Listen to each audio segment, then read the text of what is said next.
E então iniciamos a nossa aula, mais ou menos do ponto onde paramos, caracterizando aí a ciência moderna, ou o aparecimento dessa ciência moderna, como um movimento específico da burguesia.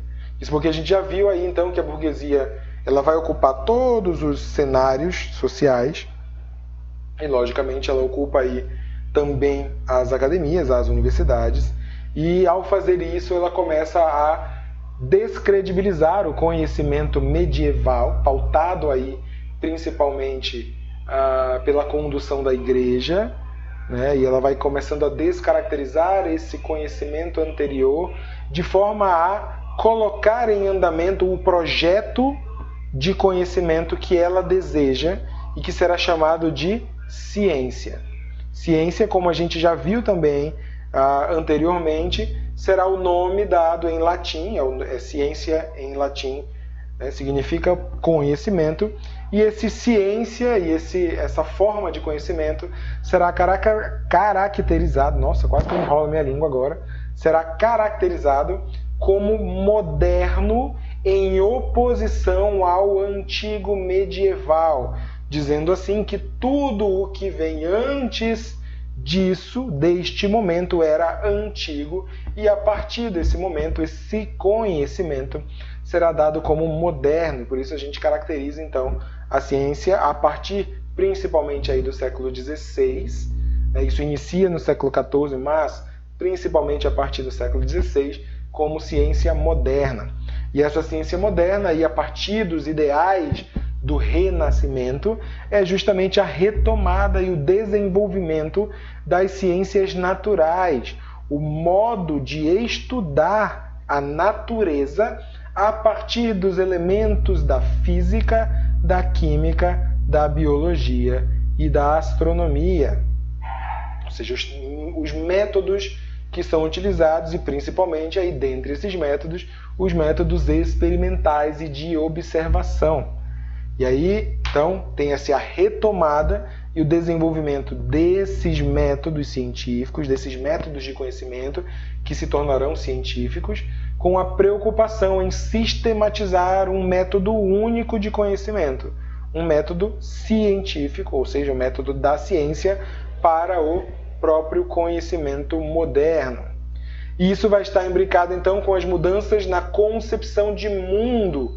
Essa concepção de mundo está justamente no processo de transição entre o feudalismo e o capitalismo, mudando a ordem de pensamento e a própria concepção que o indivíduo tem sobre a natureza, que muda, né, como a gente viu na aula passada, de uma utilização para subsistência, apenas para o proveito próprio, para um modo de produção e desenvolvimento que traga aí controle, né, e um certo dito conforto a esse homem ou a utilização desse homem no mundo. Então nós temos mudanças na concepção de mundo, de homem, de ser humano, inclusive, né, fortalecendo-se, inclusive, neste período, a noção patriarcal, a noção machista mesmo, né, de uma centralização na figura masculina, e por isso a noção de homem moderno e o homem positivista, e também uma nova concepção de conhecimento com o aparecimento da ciência moderna, que representa um surgimento de um novo homem e de uma nova sociedade, sobre condições de um modo de produção, ou seja, de uma outra forma de entender as relações do indivíduo com a natureza. Beleza? E aí, 3 aspectos devem ser considerados neste novo modo de pensar, e eles serão pano de fundo, serão características importantes para esses pensamentos que a gente estudou lá, como o racionalismo, o empirismo e tudo mais. Primeiro, a discussão sobre a primazia do ser e do pensar, né? Ser e pensar enquanto objeto e aquilo que se coloca em relação a esse objeto, relação sujeito e objeto. Ora, este será dado através do objeto, por isso o materialismo. Então, vamos lembrar da relação da ciência entre sujeito e objeto. Não sei se eu liguei a câmera. liguei. Vocês estão me vendo aqui, né? Deixa eu virar para cá. Então, relação sujeito e objeto. Esse primeiro ponto seria a discussão sobre a primazia nesta relação. Ora, essa relação estará dada à primazia, ou seja, a parte mais importante no objeto, e aí será considerado então aqui, né, o materialismo. Ora, será dado essa primazia de ser e pensar no sujeito, e aí temos o idealismo, a função uma na matéria, no objeto, outra na primazia no sujeito ou no pensamento, na ideia desse sujeito. Então esse primeiro aspecto a ser considerado neste novo momento do conhecimento humano, né?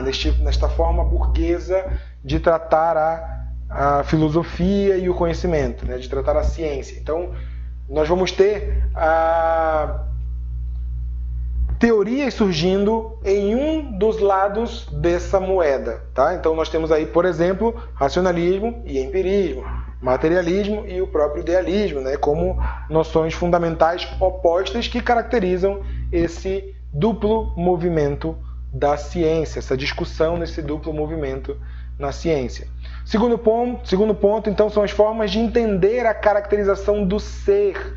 Ser sempre entendido como objeto, tá? O ser é a estrutura material, o composto material, e aí nesse mesmo sentido nós vamos entender o ser humano.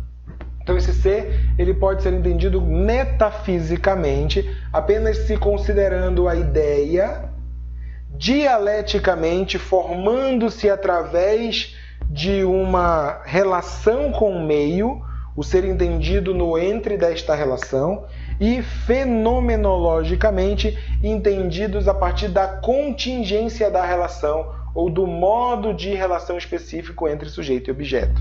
Tá? Então isso aqui vocês vão ainda aprender muito essas formas de caracterização do ser em várias outras disciplinas também. Importante entender aqui é que primeiro, metafísica se dá necessariamente na ideia ou de uma forma superior, enquanto meta, acima do mundo físico, então apenas centrado na ideia, apenas centrada no pensamento, como o próprio racionalismo.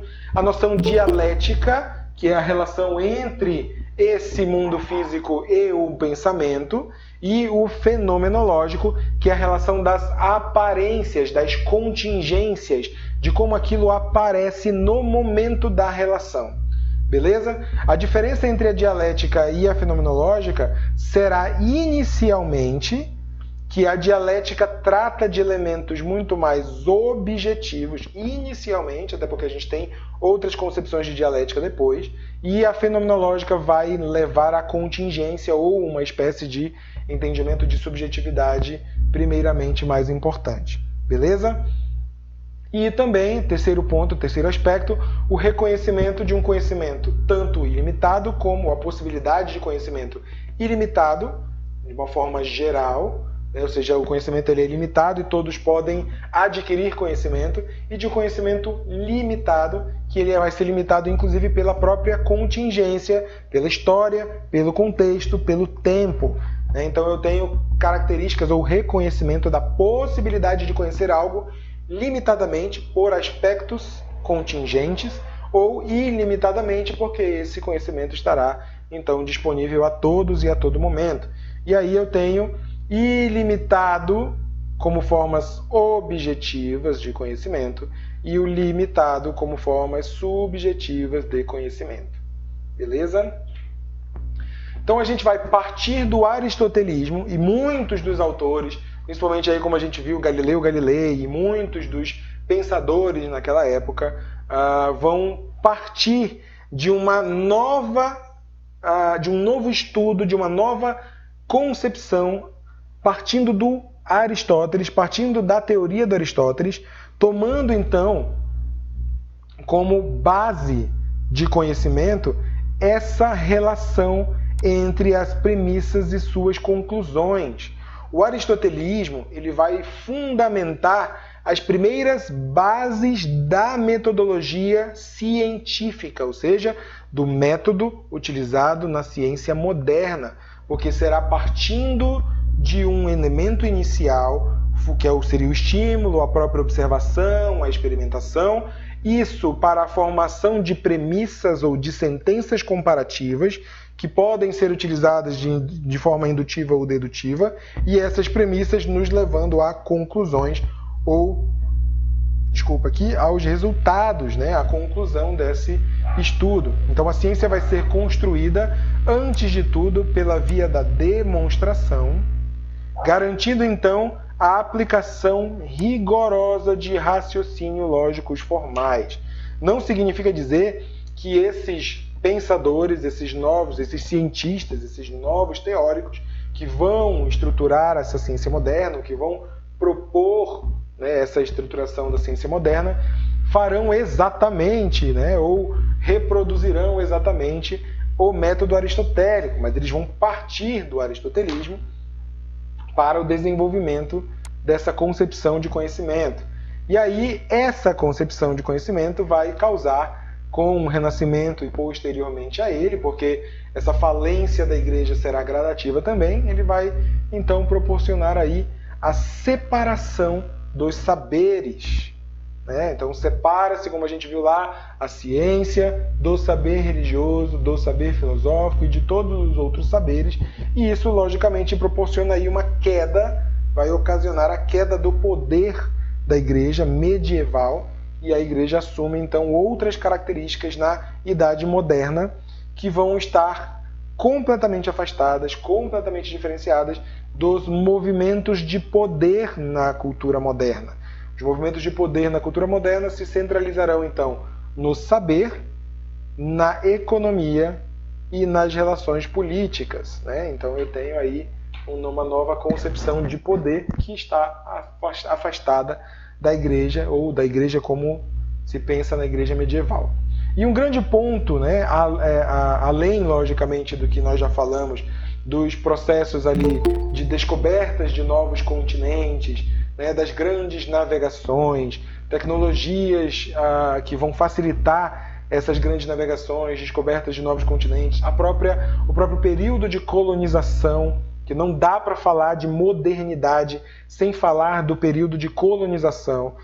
Todo período moderno ou de ascensão dessa modernidade tem o seu lado obscuro, tem o seu lado B, né? O outro lado, que é a colonização, o modo como a Europa se lança em todas as outras sociedades, em todas as outras comunidades, em todos os outros territórios, e coloniza, domina pelo princípio próprio do conhecimento e pelo modo como esse conhecimento vai modificar as relações de trabalho, o modo como se pensa no trabalho da terra em termos de produção, e principalmente as relações políticas com relação ao poder constituído, tá? Então o sistema, todo o pensamento moderno tem como um lado mais obscuro aí, um lado B, um outro lado aí na mesma moeda, que é a colonização.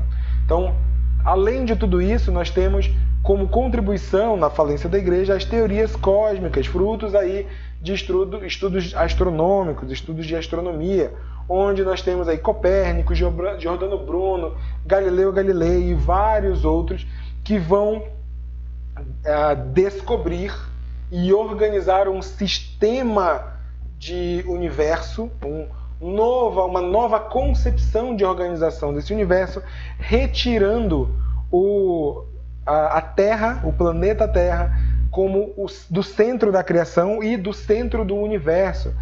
Isso, inclusive, é considerado uma das grandes feridas da humanidade quando se retira, ou quando se critica a proposta de compreensão geocêntrica e organiza-se um universo heliocêntrico, né? Então, contribuindo então para tirar o próprio ser humano, ou toda a criação, no caso, o planeta Terra, tudo aquilo que havia sido criado por Deus, se retira do centro do universo. Então a Terra, a natureza, e nada daquilo do que a própria igreja falava, ou do conhecimento da igreja defendia, estava correto, né? Eu tenho outras posições aí, e vão colocar o próprio ser humano, como a própria natureza, como a própria Terra, como mera partícula, como parte de uma grande máquina infinita. Então isso acaba levando aí, contribuindo também e mais para a falência da igreja. E aí temos lá todos os movimentos que nós já estudamos, que nós já vimos ao longo tanto desta disciplina como da disciplina de História, como fazendo parte deste momento e sendo impulsionados, inclusive, formas de pensar, formas de compreensão diferentes, sendo impulsionados por esse movimento burguês.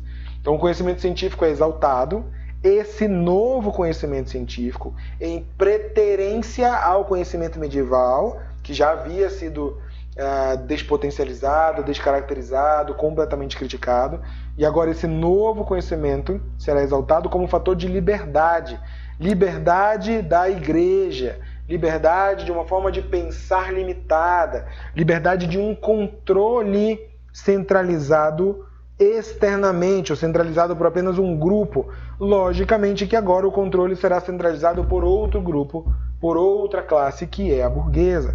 Então, da mesma forma que nós podemos, e vemos aí muito, as afirmações, e nós podemos afirmar também que a Idade Média é um período de trevas da filosofia, né? Como a gente já ouviu falar muito aí, porque a igreja a controlava.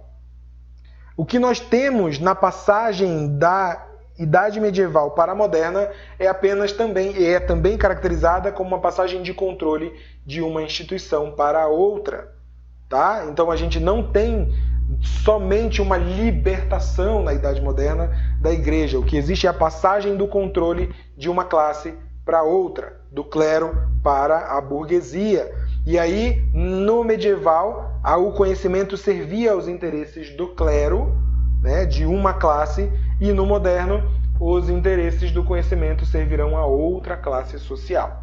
Beleza? Então é para a gente desconstruir um pouco essa ideia de, nossa, então a modernidade foi maravilhosa porque livrou a gente do pensamento controlado da igreja. Não, apenas se fez uma passagem de um controle para outro, e antes que o conhecimento servia ao interesse da igreja, ao interesse da religião, agora o conhecimento servirá a interesses burgueses.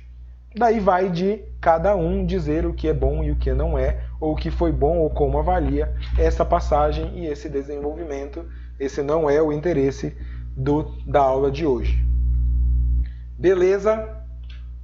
Bom, estaria dado aí, então, com esse crescimento da ciência, né, ou da forma científica burguesa, estaria dado o golpe final a essa concepção medieval. O ser humano, então, e o próprio conhecimento estaria completamente afastado de uma concepção de um universo guiado por intenções benévolas, ou seja, intenções divinas.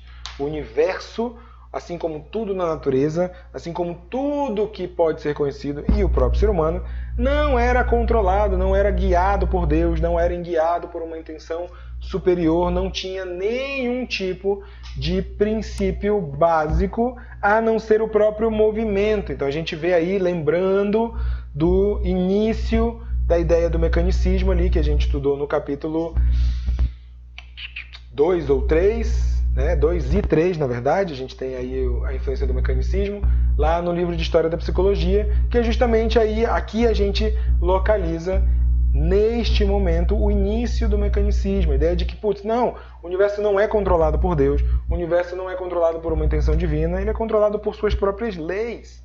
Então, o que a gente pode entender, e que a gente deve entender essas leis. Então, com a ciência astronômica, a burguesia vai começar a minar seriamente o aparelho espiritual feudal controlado pela igreja. O homem, e aí isso vai contribuir muito para o pensamento liberal. O homem controla, o ser humano controla o próprio destino. O ser humano é capaz de fazer, se ele se dedicar a tal, ele é capaz de fazer o que ele quiser. É lógico que isso, né, tem vários elementos por trás, a gente pode levar essa discussão a muitos princípios, mas a característica liberal de que todos nós temos capacidades de migrar, de nos desenvolver, de fazer, de controlar o nosso destino e tudo mais, vem dessa característica de que o próprio universo segue as suas leis. E se a gente entende as leis do universo, a gente consegue seguir as leis do universo, e essas mesmas leis do universo vão poder ser utilizadas na nossa vida. E se eu consigo, então, segui-las, se eu consigo desenvolvê-las bem, eu me desenvolvo também e me destaco. Então, a gente tem aí, como a gente estudou também e está vendo na história da psicologia, o quanto isso vai influenciar aí no próprio pensamento moderno ao longo do tempo, e a gente não se livrou disso. Esse pensamento é uma grande herança deste período em que vem sendo desenvolvida essa concepção moderna até os dias de hoje. É lógico que a gente tem hoje outras concepções, mas essa moderna, essa ideia da concepção da modernidade ainda está muito presente em muitos dos nossos pensamentos, tanto em senso comum quanto em níveis científicos também, que é inclusive algo que vocês vão ver aí no vídeo que eu coloquei para vocês essa semana, como material do híbrido. Os homens, então, se localizavam num mundo em que a sucessão dos acontecimentos era tão automática quanto o tic-tac do relógio, característica essa, então, do pensamento mecânico, sucessão de acontecimentos. Tudo que acontecia era regido por leis, então o que acontecia aqui era causa do efeito seguinte, então sucessivos acontecimentos em relação de causa e efeito, um sendo a causa do efeito posterior, e assim é a sucessão dos acontecimentos e de leis que regem o funcionamento do universo. A psicologia vai, inclusive, ao mesmo exemplo das ciências naturais, como a gente viu, a física, a química e tudo mais, ela também vai se empreender inicialmente, como a gente viu, a entender essa sucessão de acontecimentos ou entender essa mecânica atrelada à mente, como a gente viu, atrelada à consciência. Bom, então o que entendemos hoje por ciência remete a um conjunto, e a ciência eu digo a palavra, quando a gente pensa em ciência, o início lá da nossa aula nos conduziu a este ponto agora. Ciência enquanto um termo remete a esse conjunto de fatores que nós já falamos no slide anterior, mas os principais são, então, remete a gente a uma aplicação técnica, a ciência neste termo nos remete a essa aplicação técnica ou na reprodutibilidade técnica, ou seja, eu preciso ter a experimentação, a reprodutibilidade, o controle da experimentação, todos aqueles elementos que a gente já estudou. Então remete a essa aplicação técnica, o que chamamos também de tecnologia. Resultado da aplicação técnica é a tecnologia. Então tecnologia, num âmbito amplo da ciência, não é necessariamente apenas o celular, um objeto eletrônico. Ele remete a todo e qualquer resultado ou toda e qualquer atividade resultante de uma aplicação técnica é uma tecnologia, beleza? E, logicamente, uma formulação teórica, essa aplicação técnica precisa me levar a uma conclusão. Essa relação aqui é a relação lógica formal da ciência. A aplicação técnica resulta numa conclusão ou numa formulação teórica, como se entende o resultado o que resulta desta aplicação técnica. Beleza? Para o burguês, então, é necessário acabar com o mito de que o cientista é uma pessoa que pensa melhor que as outras. Cientista aqui no sentido anterior, no sentido medieval. Ou seja, esse cientista, aquele produtor do conhecimento, não é uma pessoa que pensa melhor do que as outras. É lógico que, com o passar do tempo, esse cientista, ou essa verdade, será dita como uma verdade burguesa. Para ascender ao poder, ela vai mostrar a positividade do senso comum, daquilo que todo mundo precisa pensar igual, em contraposição à igreja, em contraposição ao conhecimento medieval, como a gente viu nos slides passados. Então, para ascender ao poder, ela vai precisar descredibilizar o conhecimento antigo, e ela vai fazer isso caracterizando a positividade do senso comum. dizendo assim, ó, o que a igreja está dizendo não tem nada a ver, né? Não tem valor. O que tem valor é o que a gente vê aqui, é o que eu vejo as coisas, é o que acontece no dia a dia. Então, tudo que a ciência, ou seja, que esse conhecimento publica, essa ciência da época, esse conhecimento da época publica, torna público, nos diz, é errado. O certo é o que a gente está vendo. Então ela ridiculariza primeiramente o conhecimento medieval. Mas para permanecer e se reproduzir no poder, a burguesia vai, ao se apropriar da ciência como elemento puro acadêmico das universidades, essa nova concepção de ciência, ela vai menosprezar e ridicularizar o senso comum.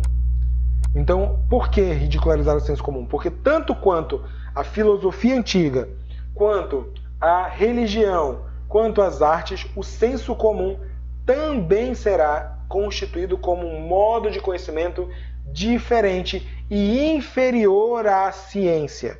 Então ela, para permanecer e se reproduzir, ela precisa dizer assim, ó, primeiro ponto, a gente fala um pouco no vídeo também. O que eu preciso fazer para convencer alguém de uma verdade? Eu preciso, para dizer de alguém, para fazer alguém acreditar naquilo que eu acredito, né? Eu preciso convencer essa pessoa de que aquilo é verdadeiro, de que o que eu estou dizendo, o que eu estou mostrando para ela é uma verdade. Como que eu convenço isso? Atacando a sua crença anterior. Eu preciso desconstruir a crença de uma pessoa para poder colocar uma nova crença, para poder colocar um novo elemento dessa crença, para que ela possa, então, utilizar da mesma crença ou dizer-se acreditar da mesma coisa. Então, como que eu vou fazer isso? Primeiro, se eu acredito nesse contexto medieval e naquilo que a igreja me diz, eu preciso atacar essa crença. Eu destruo essa crença e coloco no lugar uma outra que você precisa confiar em você. Você precisa confiar no que você vê. Você precisa confiar naquilo que você sente, no seu senso comum, naquilo que você experiencia do mundo. Né? E aí isso vai ficar em contraposição àquilo que tudo que a igreja dizia anteriormente. Só que depois ela vai dizer, não é bem assim. Tipo, o que você pensa precisa ter um método. Para que a gente realmente possa valorizar esse conhecimento, você precisa seguir certas estruturas. Né? É lógico, todo mundo vai poder fazer isso. É aberto a todo mundo. Se você quiser e se você corresponder a essa metodologia, show de bola, você vai ser um grande cientista. Então a burguesia vai estabelecer procedimentos, metodologias que precisam ser seguidas. E essas metodologias vão visar, então, separar esse conhecimento dos outros e, logicamente, aí eu tenho um menosprezo daquilo que foi anteriormente valorizado, que é o próprio senso comum, capacidade do homem de pensar por si mesmo. Eu não penso mais, e a própria metodologia não garante o pensamento por si próprio. Ele precisa ser um pensamento metodológico, ele precisa seguir um princípio, né? Senão ele não é valorizado. Então eu não tenho mais o pensamento do senso comum, eu não tenho a valorização do pensamento individual, do pensamento próprio do ser humano. Né? Bom, então a valorização filosófica do senso comum esteve, pois, ligada primeiramente ao projeto de ascensão do poder da burguesia, pelo que não surpreende que, uma vez ganho o poder, o conceito filosófico de senso comum tenha sido correspondentemente desvalorizado como significado de um conhecimento superficial e ilusório, porque é uma característica do conhecimento moderno e do movimento burguês com o conhecimento desvalorizar outras formas de conhecimento. Tá? Então, desvalorizar outras formas de produção em detrimento a uma só, que é aquela que a própria burguesia tem ou que atende aos interesses dessa classe, beleza? Então, todo o restante será descaracterizado, desvalorizado como superficial e ilusório, e a gente vê as críticas aí, principalmente a partir do positivismo, que a gente vai estudar nas próximas aulas, principalmente aos conhecimentos religiosos, aos conhecimentos filosóficos, né? Então, como a ciência sendo a única capaz de produzir conhecimento verdadeiro e absoluto. O que a gente vai ver lá no livro, que vocês vão ver lá no vídeo, que vai caracterizar inclusive a própria derrubada desse conceito de ciência, né? Dessa ciência conforme ela foi introduzida a partir do século XVI. Bom, então a ciência é uma espécie de especialização ou um refinamento de potenciais comuns. Refinamento porque aquilo que eu tenho como senso comum precisa estar ou se atrelar a esse método que vai refinar, vai fazer um funil. Ou seja, somente quem atende a essas especificidades vai então poder ser caracterizado como ciência. O cientista vai ter agora, esse cientista, a autoridade, sabe sobre o que está falando e os outros devem ouvi-lo e obedecê-lo. Né? Então, por quê? Porque esse conhecimento será o veículo fundamental da disseminação. Assim como nos séculos XV e XVI o conhecimento e as universidades ainda eram o veículo fundamental da ideologia católica cristã, essa nova ciência vai também precisar garantir esses veículos para sua disseminação. E a gente vê o próprio movimento do positivismo aliado às revoluções burguesas e principalmente à Revolução Francesa como um grande e fundamental veículo de disseminação da ideologia burguesa. Beleza? Então a luta entre a universidade e a ciência não universitária, essa última a serviço da burguesia, não universitária nesse momento, porque a universidade nesse período de transição precisa ser entendida como cristã ou como atrelada à igreja. Lembrem que no período medieval e nesse período de transição do Renascimento, a igreja a universidade era controlada pela igreja, era regida pela igreja, né? Era gestada pela igreja, né? Gerida pela igreja, desculpa. E então essa luta entre essa universidade medieval, com essas características medievais, e a ciência não universitária, não participante dessa universidade, ou contrária a essa universidade, né, que está a serviço da burguesia e ascensão, era um reflexo na esfera ideológica da luta de classes entre a burguesia e o feudalismo. Feudalismo aqui entendido como concepção política monárquica e da nobreza, dos senhores feudais participantes da nobreza. Até então, esse conhecimento havia sido...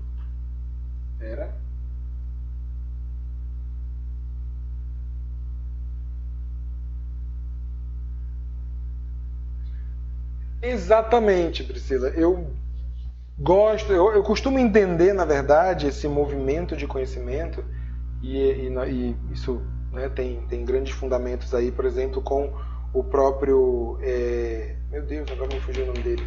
Me lembrei de outro cara que não tem nada a ver com a história. O Legoff, né, o Jacques Legoff, e o Robensbaum, por exemplo, ele vai estudar, ele vai propor esse movimento de conhecimento atrelado a essas revoluções. Né? Então, toda revolução, ou seja, toda mudança, toda revolução caracteriza uma mudança no cenário social.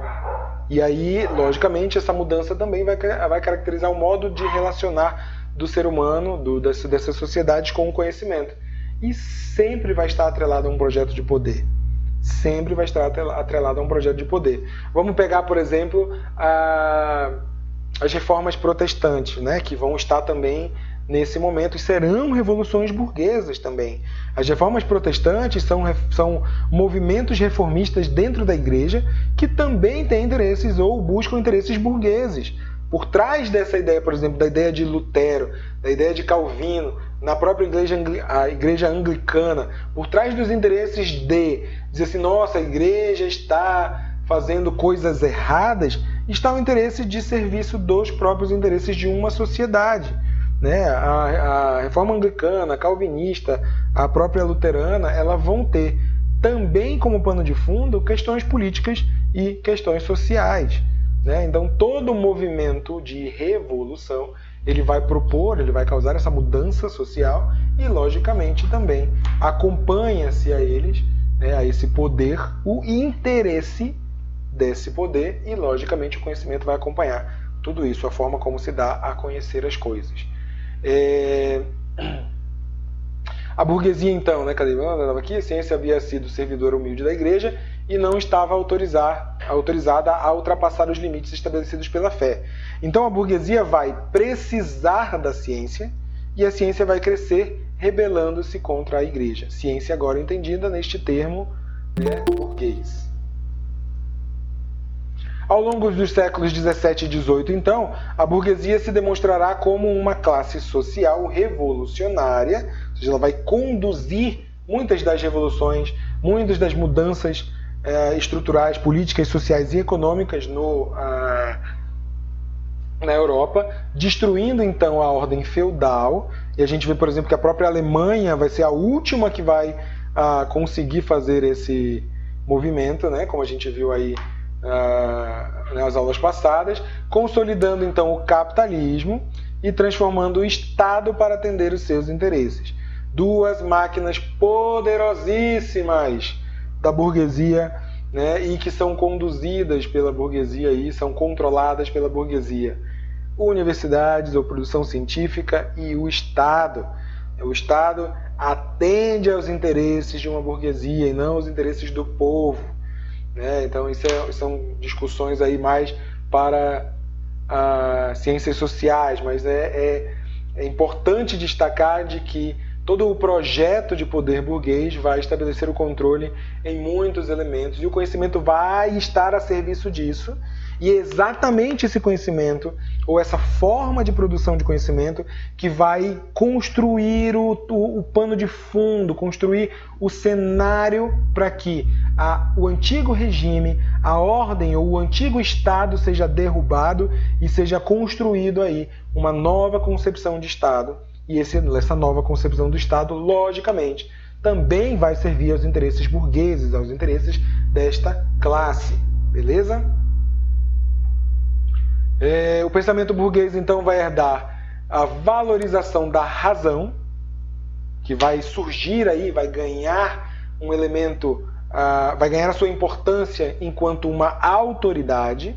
Então a razão será o ponto principal justamente em oposição ao sentimento e em oposição à fé.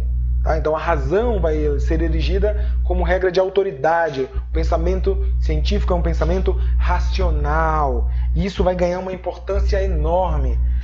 E como até hoje tem, a gente tenta valorizar mais o uso da razão, mais qualquer atividade que tenha como elemento principal a razão do que qualquer outro. Então a razão aí ela ganha seu status de importância a partir desse momento. A razão então como força vai ser erigida como força lógica na história do mundo, sempre colada ao movimento de produção material que exigia então cálculo, contabilidade e a organização objetiva dos negócios. Negócio aqui não pode ser aqui entendido, mas como fruto de o não ócio. Negócio é trabalho. Negócio é a própria... vem da palavra latim não, nec, ócio. Não ócio. Ou seja, trabalho é contrário do ócio.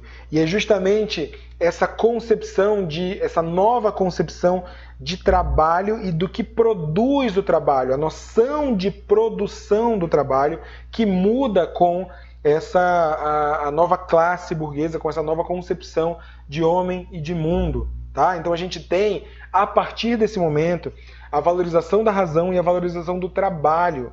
Negócio entendido não como a gente vê hoje, empreendimentos e tal, mas pensem nessa evolução, quanto hoje está sendo valorizado, e não entendo isso como diferente, mas está sendo valorizado a partir da classe burguesa a noção de empreendedorismo. Você precisa ser um empreendedor, você precisa produzir de forma diferente. As noções de produção e as regras, a concepção de produção está mudando, e está mudando muito rápido. né? E aí a pessoa que não se coloca nesse pensamento empreendedor, não se prepara para esse novo momento, ela vai acabar sendo, entre aspas, né, como a gente extinta. Ela vai acabar indo para o rol da desvalorização. Olha o quanto o mercado exige cada vez mais que a gente se prepare para essa noção, né? Se prepare para esses novos meios produtivos. E aí o negócio ou o trabalho é cada vez mais e vai se modificando ao longo do tempo neste mesmo contexto. Beleza? A burguesia então vai empreender um movimento. Isso, exatamente. E até mesmo essa noção de popular, tá, Priscila? É bem controlada, porque cultura pop é aquilo que a própria. Como é que eu posso dizer? A própria indústria, né, desse mercado, a indústria aceita como pop. Nem todo pop, nem toda cultura popular é aceita pela indústria ou é utilizada pela indústria como forma de produção. E, inclusive, aquilo que não está nos meios produtivos da indústria popular, né, da indústria fonográfica, visual, qualquer tipo de indústria que utilize a cultura ou qualquer forma de cultura como meio de produção e ganho de capital, toda e qualquer coisa, toda e qualquer manifestação cultural, toda e qualquer cultura de massa que não está neste molde, ela tende a ser ignorada, tende a ser desvalorizada, como era há alguns anos atrás o funk, né? O funk, e até hoje tem muita gente dizendo que o funk não é cultura, e é uma cultura popular brasileira e que ganhou destaque, e inclusive destaque na mídia, e inclusive destaque na indústria cultural no Brasil e no mundo, né? Tem ganhado aí as suas impressões no mundo. Assim como antes, há uns 50, 60 anos atrás, vocês conversarem com as mães, com os avós, o samba, né, era assim. O samba não tinha tinha a mesma, era visto do mesmo jeito como o funk nos dias de hoje. Era algo completamente o funk dominou o mundo e tá crescendo, né? Tal como o funk hoje foi muito marginalizado, o samba também era. E, logicamente, com os próprios movimentos aí da indústria e de produções, ele vai ganhar destaque e vai ficando cada vez mais importante. Do samba nasce o pagode, produto de comercialização. O pagode vem justamente por pela sua maleabilidade aí, da própria noção de comercialização, como foi, aí lembrando como foi um pouco antes aí do funk, o sertanejo, que sai das modas regionais e ganha produção industrial, e hoje a gente tem o sertanejo universitário, produzido única e exclusivamente para consumo de uma classe, né, dentro da cultura nacional. Sertanejo universitário completamente diferente do sertanejo raiz, né, do modão, daquela... Bom, então tudo só pra gente... A gente fez esse parênteses pra gente ver o quanto existem muitos interesses, e esses interesses surgem, né, com essa nova classe social. E quando a gente fala hoje, ainda que num contexto de uma discussão de luta de classes marxista, ainda num contexto marxista, e a gente precisa aprender a diferenciar a teoria marxista de uma concepção meio... Eu queria falar um palavrão aí meio idiota, de comunismo, de socialismo, blá blá blá blá, enquanto relações políticas. A gente tem que diferenciar essa ideia de burguesia e também saber identificar que, sim, nós, seres humanos, nós, pessoas, estamos o tempo todo buscando elementos na nossa vida, e que esses elementos vão servir a outros interesses além do nosso. Essa ideia de ser completamente nossa, eu sou autêntico, eu só faço o que eu quero, eu sou diferentão de todo mundo, é uma balela, né? Nós, dentro de buscar servir aos nossos interesses, nós servimos ao interesse social. E esse interesse social, ele tem muita influência de uma cultura burguesa, beleza? E a gente precisa saber identificar isso. Não é errado, não é ruim, né? Dependendo do ponto de vista que você vê e dependendo de como você se utiliza disso, beleza? Infelizmente é a realidade e a gente tem que agir nela. Bom, devido à hegemonia, então, da... não, eu tô aqui, né?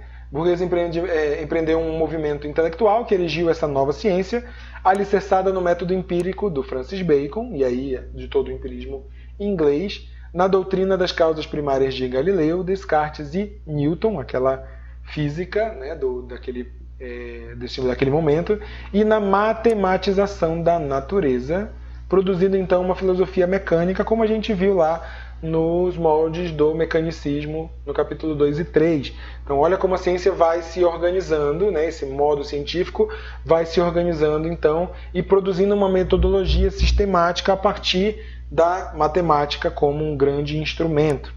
Devido a essa hegemonia crescente dessa vertente mecanicista da ciência, ao invés de tratar as coisas em termos de substância, como o Aristóteles havia falado, né? Substância, acidente e causalidade, essência e ideia, matéria e forma, potencialidade e ocorrência, né? Nos moldes do Aristóteles, nós vamos começar a tratar em termos de forças, movimentos e leis. Então a gente parte do aristotelismo, esse movimento que parte do aristotelismo, de uma retomada do Aristóteles, de uma nova compreensão do Aristóteles, se desenvolve, derruba o poder vigente do conhecimento medieval, que era o poder religioso, e modifica a concepção aristotélica, e agora o próprio mecanicismo vai tornar como compreensível a força empreendida, o movimento das partículas e as leis que regem as partículas materiais, como a gente estudou lá nos ideais do mecanicismo. Então, as mudanças de massa no espaço e no tempo e categorias semelhantes, contrapondo-se assim à filosofia e à física de Aristóteles. Parte de Aristóteles e finaliza, então, superando o próprio Aristóteles para a própria morte do aristotelismo, conforme esse elemento moderno. E o Aristóteles, ele precisava ser derrubado, né? Ele foi da mesma forma como tudo, ele foi de grande utilidade para o movimento da ciência, mas ele não poderia, e a ciência não poderia se manter nos mesmos moldes que Aristóteles havia proposto, até porque então a ciência estaria correspondendo a um conhecimento antigo, e a ciência precisava modernizar-se, né? Diferenciar-se. Então, parte do Aristóteles utiliza-se como tudo, como a própria concepção social e política partiu do feudalismo para instituir uma nova ordem, para instituir um novo pensamento. Então, isso aqui é a mesma coisa. Então, nós temos a morte do aristotelismo. E aí, a partir de um certo desenvolvimento das chamadas forças produtivas, a intervenção do Estado absolutista nos assuntos econômicos passaram a se constituir em obstáculo para o pleno desenvolvimento do capitalismo. Na aula passada eu falei que o primeiro movimento, então, da burguesia foi enfrentar a nobreza, principalmente a nobreza feudal, e ela se alia à monarquia. Segundo ponto, então, em todo esse movimento, a universidade já está sob domínio burguês, já está fora do jugo da igreja. A burguesia já conseguiu derrubar a nobreza, derrubar o clero. O que sobrava no poder vigente era a monarquia, era o rei. E a monarquia também vai ser um impeditivo para o desenvolvimento das forças produtivas e do próprio capitalismo, da compreensão dessas forças produtivas. Então, a burguesia vai passar a defender a liberdade comercial em oposição ao Estado. Parece algo bem semelhante ao que a gente vê hoje. Nossa, menos Estado, mais sujeito, né? Menos Estado, menos rei, mais povo, né? Então, a gente para você ver como sempre nós vamos ter, e aí como foi destacado anteriormente, que a Priscila colocou, nós vamos ter sempre um movimento que busca essa a tomada ou a manutenção de um poder. Neste caso aqui, a gente vê a ordem burguesa se estabelecendo na tomada e depois na manutenção de vários poderes constituídos socialmente. E aí o poder, quais são esses poderes constituídos socialmente? O próprio poder social, político, econômico e de conhecimento. Então aí eu critico, a burguesia passa a criticar o absolutismo. E a partir do desenrolar do século XVIII, os aspectos metafísicos da ciência já iam perdendo terreno, cada vez mais para uma tendência mecanicista, materialista e reducionista. A gente estudou tudo isso lá também em História da Psicologia, no capítulo 2 e 3, que mais tarde atinge o seu ápice com a publicação de Curso de Filosofia Positiva do Augusto Comte, considerado então o fundador da sociologia e do positivismo. E aí esse é o nosso fim da aula de hoje. Na partir da próxima aula nós vamos estudar o positivismo, né? E aí dentro do positivismo toda a concepção em que o positivismo vai trazer, e dentro dele o romantismo, as ideias do Immanuel Kant e todo esse movimento aí, agora é entendido como um movimento puramente de interesse e necessidade da burguesia. Comte, assim como Kant, assim como todos os outros, vão Voltaire, né, e a gente vai ver várias pessoas aí, vão atender uma necessidade da sua própria classe, da classe burguesa. E aí a gente vai, então, sempre compreender os próximos movimentos, que a gente vai ver por uma perspectiva epistemológica e não social, mas a gente vai sempre compreender a partir desse contexto. Beleza, pessoas? Alguma pergunta?